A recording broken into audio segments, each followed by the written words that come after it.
তো আজকে আমাদের রান্না হচ্ছে মটন কষা জামাই ষষ্ঠীর জন্য। আমাদের করার কেউ নেই, তাই আমার ভাই সুরাজ আর এদিকে আমার ভাই ত্রিদীপ আরো সব আছে, তারা এখনো আসেনি। এটাই সকালবেলা দেখো কোথায় আমরা রান্নাবাড়ি করবো, ছেলেরা খাবে তা না, ওরাই করছে আর আমরা বসে বসে মজা করছি।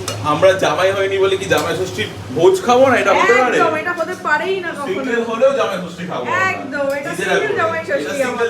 হ্যাঁ, এটা ভাই বোনদের জামাই ষষ্ঠী। আর এখানে আছে পোলাও, পোলাওটা দেখাও। পোলাওটা দেখিয়ে দিচ্ছি, দেখাও। এইখানে আছে হোয়াইট পোলাও। হোয়াইট পোলাও দেখো কত সুন্দর।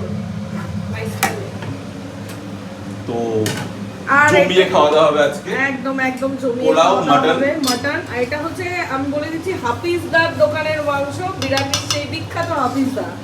মাটনের স্মেলটাই ফ্লেভারটাই আলাদা। আর ছোট ভাই তো পোলাও করেছে, রাইট?